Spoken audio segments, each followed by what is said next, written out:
মধু মধু নিচে ফালানো হইতে ফালা ফালা ওটাও এরা চাকের মধু বিক্রি করতেছে আমাদের এলাকায়। এখন ভাই আপনার মধু তো 1 নাম্বার। এই যে এটা হলো ল্যাক্টোমিটার, দুধ এবং মধু 2 ফুটা দিলেই হ্যাঁ 2 মিনিটের ভিতরে 100% রেজাল্ট দিব। 2 মিনিটের ভিতরে 100% রেজাল্ট দিব। এই যে বাতিগুলা আছে, বাতিগুলা লাল হয়ে পড়বো।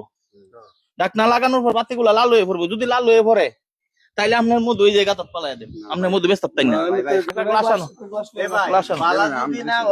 ঠিক আছে ঠিক আছে নাইলে চেক কইরা যদি জরা কান তাইলে কিন্তু এই জায়গা ফলাফল আছে। শুনেন আপনি মধু ফলান হইবো, শুনেন আপনি মধু ফলান হইবো তখন কিন্তু ফলাফল আটকে রাখতাম না, আপনি বেঁচে যাবেন। এই গ্লাস আনো এটা ভাই আপনার কাছে। এই যে মিষ্টির রস আপনারা মিশাই মধু কিনে কিন্তু অসুস্থ রোগীর জন্য, বাচ্চার জন্য। যে রোগী গরম হয়ে থেকে মধু খাইবো সুস্থ লাগে, ডায়াবেটিস মরে যাবো। আর যে বাচ্চা মধু খাইবো এই যে গ্রোথ বাড়ার লাগে ছোট জন্মাতে ডায়াবেটিস এর একটা গ্রোথ নিয়ে উঠবো। আমি আপনার আর কোনো কথা বলতাম না। আচ্ছা আচ্ছা আপনি তো বলছেন বেশি কি মিশান লাগে বাইরের সময় তো মিষ্টি দুনতে রসায়ন না মনে কোনো কিছু বারে বারে লাগে মিষ্টি সিরা অল্প এই যে মধু তো মিশান লাগে। তাইলে আপনারা যারা এই মধু কিনবেন ভাবনা চিন্তা করে কিনবেন। চোখের সামনে যদি মধু না হয় এই মধু কিনবেন না। ভাই শুনেন আপনি ব্যবসা করে কেন আপনার মধু আপনি কি করছেন?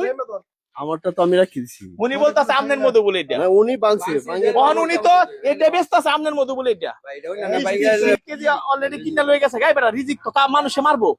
আরো 1000 তোমারে আমি দিয়ে দিতাছি। এই যে তোমারে আমি 1000 দিয়ে দিতাছি, তারপরেও এই বেজাল জিনিস বেচবা না। আল্লাহ হরা হরা হরা হরা হরা না না এটা আমি তোমারে ভাই খুশি হয়ে দিতাছি।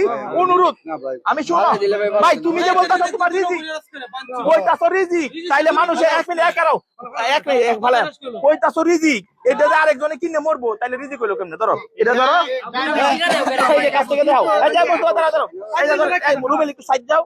এই যে ধরেন এটা এই 1000 টাকা আপনারে দিয়ে দিলাম।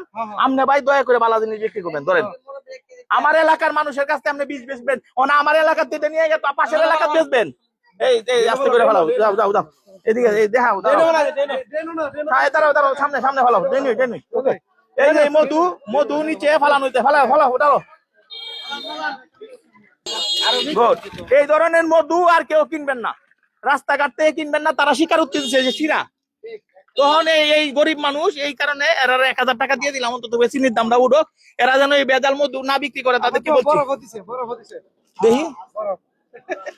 এই যে এই যে এই যে এই যে একটা পাওয়া গেছে, এই যে আস্তা আছে না না চিনি চিনি একটা পাওয়া গেছে। এই যে এই যে চিনি একটা আস্তা পাওয়া গেছে।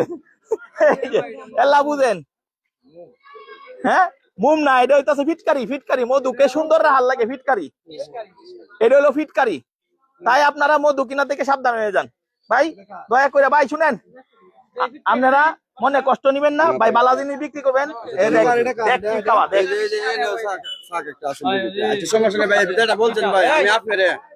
আমার তরফ থেকে সরাসরি আপনি মোবাইল আমার এলাকায় শুনেন